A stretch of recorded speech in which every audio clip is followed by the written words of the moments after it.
Hi, my name is Brittany, and this is my channel, Pineapple Grease.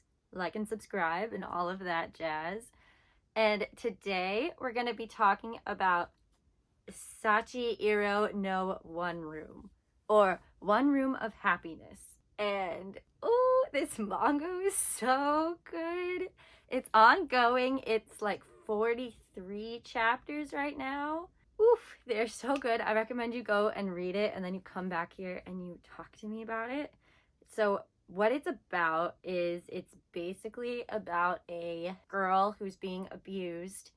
So she has a really bad home life and then she gets kidnapped, but she kind of willingly goes with her kidnapper, and together they kind of try to build their own happiness in this one little room together, trying to kind of live in their own little fake fantasy world almost. That's kind of it that I can say without spoiling it. Like, it's a really good story. It is kind of heavy though, like it is fairly depressing. It deals with very heavy themes about abuse, and there's lots of like post-traumatic stress and stuff like that from that, and it has kidnapping and all sorts, like depression and suicidal thoughts and stuff like that. Like, it is a very heavy story. I think that it's still very sweet though, which is interesting because, at least for me, it has a lot of like aww feelings to it, but it always kind of comes out in a like aw, in light of it being like, oh, that's so sad. Like, it's cute because they're like cute in light of it being so sad. Like, there's a lot of really hard stuff that the characters deal with, and yeah, that's about it that I can tell you about it. That's not going to spoil the story, so I really recommend you go and read it and then come back and talk to me about it because it's so good. You won't regret it. All right, so those people go away and the rest of you stay here. Yeah, and one thing, I think it's so interesting how our main characters don't have names. They're just Sachi and Mr. Like, the fact that he picks her name, he gives her the name from happiness, Sachi. Like, the fact that that's the only name that we actually get to know of hers kind of seems to show that that's who she is now. Like, she doesn't want to remember who she was from the past. She's moved on from that. Like, she's sort of dissociated from that person, and she's gonna be this new person now. She's Sachi. She's not XXX San or whatever. So I just think that's really interesting. And also that Mr. is just Mr. until chapter 43, when we find out that he has another name that's also not his name. Oh, and I just want to know more. It was left off so annoyingly. But oh, it's so good. And like, he's such a creeper though, in that how he was like stalking her and has the pictures everywhere, and she just like acts like she's okay with it, which is so interesting. Like, she has so many issues. Like, she's so depressed, and they're both so depressed. Like, that's why they go well together, because they sort of like support each other, and it's really sweet in like the creepiest, weirdest way. Where they're all like, I don't know, they're just like supporting each other, and so they like become each other's reason to live. And it's so nice. Like, they become each other's family when they don't have anyone, so now they have each other and they can live happily, but not really, because they're in this horrible situation where he's her kidnapper and everyone's looking for them and stuff. You know, it very muchly has sort of that, like, I don't know, when you have like the bad hero, the anti-hero story of something like Dexter, where you're like constantly being like, oh no, like, I don't want you to get caught. It has that vibe to it a lot of the time too. So that makes it very interesting. Oh, Mr. is also so interesting in that, like, we just don't understand his backstory at all, really. Like, he's told us nothing yet, and then, we're supposed to hear about his backstory in the next couple chapters. I can't stand how bad this is at updating with translations. Like, I need to know what happens next. I need to know about Mr. because he's gonna tell us who he is and his life. We only see little glimpses and like these teeny tiny flashbacks, and they're always so interesting, where he has like that man that took care of him or something, and his life is just so interesting, how he like is undocumented and he's just like been basically living on the streets his whole life. but also like how he has so many aliases and stuff, and he's just like when that crazy girl tries to follow him home and stuff, he's like, well, burning this identity, I'm done with that, never can go there again. Like, it's so interesting. I don't know, it's so weird because they have such a like, oh, we're just in a happy little like, we're gonna play house and that's what we're gonna do, until the teacher comes and, you know, he like tries to get Sachi to go to the school and like see him, and he tries to like become her kidnapper or whatever. Like, that teacher guy was so creepy and I was not about it. But then of course Mr. comes and saves her and it's wonderful. But then at that point, that's when like everything sort of starts to change. Like when they go to that abandoned hotel, we get to hear like actually how it went down when he kidnaps her, and how, you know, he wasn't trying to kidnap her. He kind of like, he saw himself in her, so he sort of hated her because he hated himself and he was so depressed and stuff. And like, oh, it's just so sad because it's really like he saves her because really he wants to save himself. Like, he says he wants to die, but he doesn't. Like, he really wants to live, you know? And so that's why he like reaches out to save her, because he also wants to be saved. Like, he wants someone to save him, and they sort of do that for each other. And so it's really sweet. Around this point with the hotel, when we uncover everything, they decide like, oh, our veneer of like happy pretend life is gone. We're not gonna, like, I'm not gonna be the nice mister anymore. We're gonna be honest about this. Like, I didn't, you know, kidnap you because I loved you or anything. It wasn't about that. Though he totally does. But maybe, I don't know. I don't know if they have like a romantic relationship. It doesn't feel like it really. But it's like they sort of have a like they feel like family to me. And I love that. But it's just weird at this point because then they like shift to being like, oh no, it's not like that. We don't have any real connections. We're just in this for ourselves. But it doesn't make any sense. And Sachi even asks him like, well, why did you come save me when it doesn't really make any sense for you? It puts you at risk to come and save me. And you told me I could go at any time, but like, you're not making sense with that. And he thinks about it and is like really confused and is like, well, I don't know. Like, all I know is that when she was gone, it was painful for me. And all I could think was, you know, her teacher was gonna like do horrible stuff to her. But then he's like, that doesn't really make sense though. He sort of has it in his head that he's like, I don't care about her.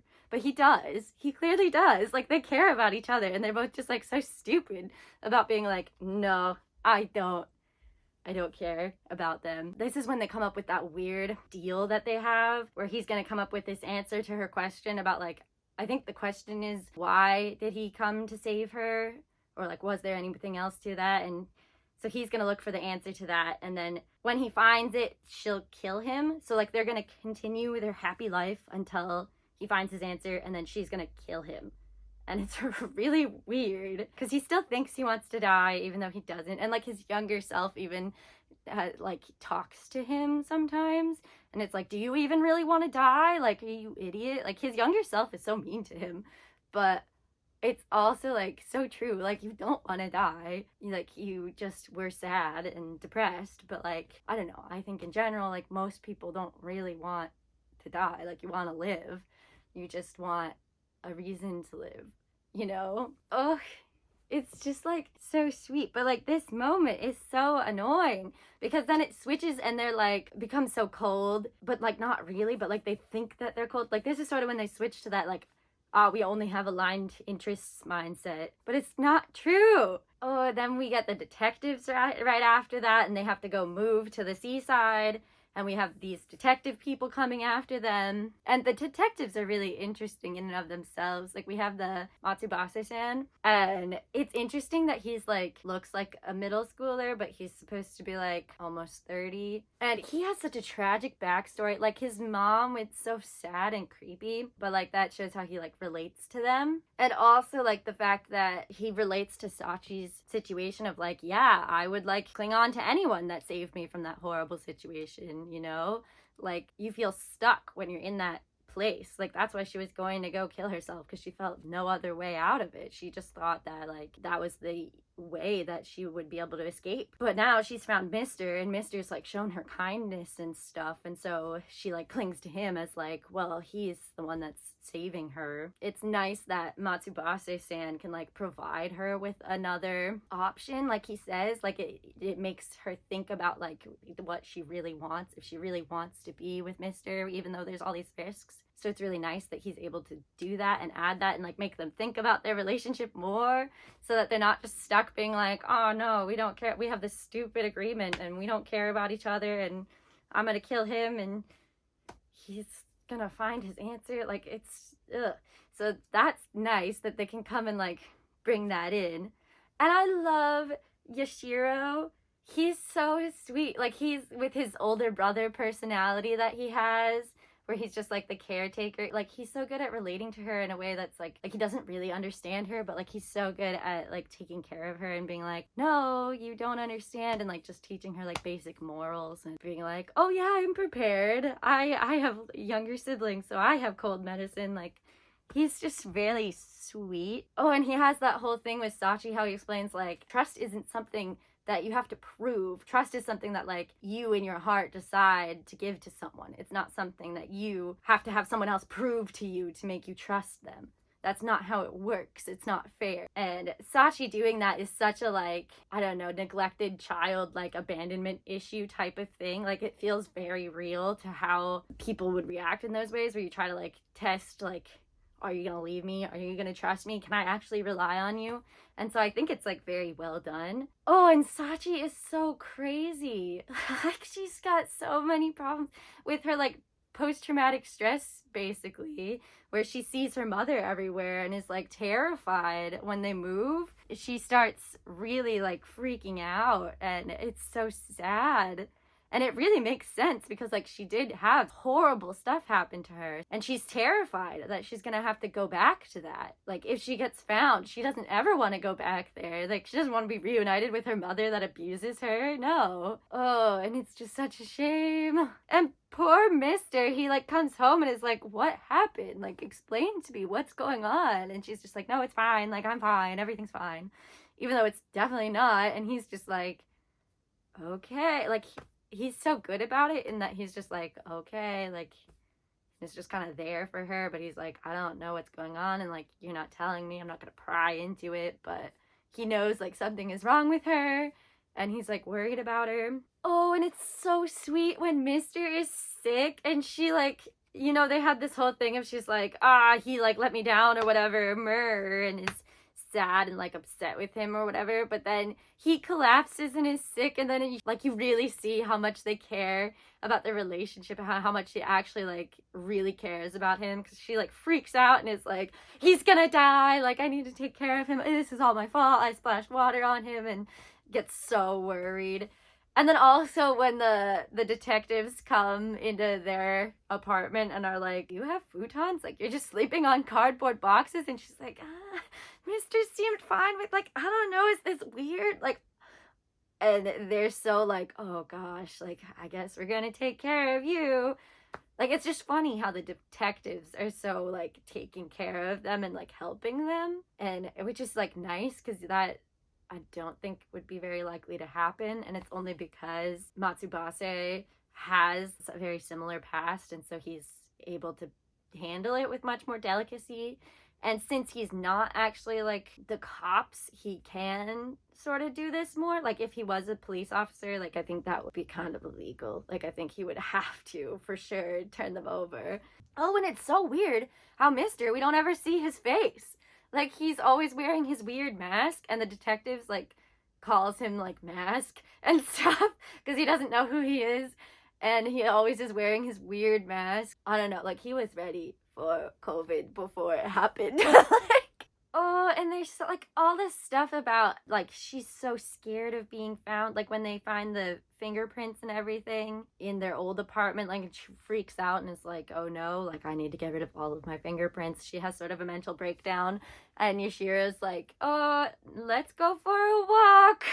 Oh no. Oh, like that image was so cool where you see her looking around and she just sees like handprints everywhere and is like, no, I've left traces of me everywhere, we need to get rid of them. there's so many like deep things about them trying to like find out what is happiness and how do you have it, and like why are some people happy and some people aren't. Like it has all these really deep things to sort of think about. They both have made each other their happiness, and it's really sad because she's just like, why does happiness only come in like short little spurts? Like it only happens for a little bit and then it's gone and then it comes back, but like it doesn't just last all the time, because like they're always having these struggles of like trying to run from the law and things like that. And then also like when she goes to pray for the first time and she's like, hey God, you know, if you're real, will I ever be happy? Like it's just heartbreaking, where she's just like, am I ever gonna be happy? Like that's all she wants. It's a very basic thing. She just wants to be happy and like safe. And I sort of think that's what Mister wants too. Like they both really just want to be happy and they want to be not alone. And Mister has this whole thing with all his flashbacks about how he's like, no one can survive on their own, is what he really has learned. And oh, at the end of what we have, Mister's like, yeah, no, we're not just having aligned interests. Like it's more than that. But he basically tells us like he didn't ever want to get close to anyone again. And so that's sort of why he's been pushing her away. But now he's gonna like trust her more and like believe that she's not gonna go away. Oh, at least that's what it sounds like, because he's gonna explain his backstory. And he's like tells her how he had this guy before that took care of him, but then he was left all alone and that sort of broke him. And he just like never wants to feel that loss again. Like he never wants to have someone that he, you know, relies on and loves like that again. If he loses them, then he'll just be all alone and he'll have nothing. And it's so sad. Oh, but it's like they're both sort of that for each other now. And I just really, really want to know what happens. Like, I really want to know what happens next. Like, it left on such a cliffhanger. We know that now he was once called Haru by that man that we've seen. And he was apparently taken care of by him. And, oh, it's so good. It's definitely depressing. Like, it makes you sad, but I feel like it makes you think about happiness and things like that. Like, it definitely makes you think more deeply, and I really like that about it. I don't know, like, it makes you sad, but it also has, like, this hopeful feeling. Like, before it starts, it's, like, hopeless place, and then this is showing you, like, the little tiny steps that they're taking to try and get out of that, like, hole of hopelessness. Like, and so it's always like it's a little better. And like even when she's going crazy and things are horrible, it's like she is doing that because she's sort of reconnecting with her emotions, and have to do that kind of to like, it's gonna get bad before it gets better to some extent, because she's been so disconnected from herself. I don't know, like there's such a like hopeful feeling to it, even while you're sitting there being like, this is so sad, it's so depressing, like these characters have so many hardships, but you can see that there's hope. Even though this is like a crazy situation where they're a kidnapper and kidnapped person, and it's sad because, you know, Mister, he can't take legal custody of her, and that's all she wants. Like, she just wants to be able to be with him and have him be safe and be allowed to be like that. And he says he can't do it for her. Like, he has no intention of doing that, and he can't. And now we're gonna find out why he can't, because he's apparently undocumented and I don't know, he's basically living like a criminal. It's so sad, but it's so worth it. And I know that we're going somewhere better than we were before, and there's still so many scary stuff in their way, but like I feel the hope. They're starting to be able to live and be happy, and it's so sweet. I don't know. One Room of Happiness gives me happiness too. And I can't wait for chapter 44. Why is it so slow to come out?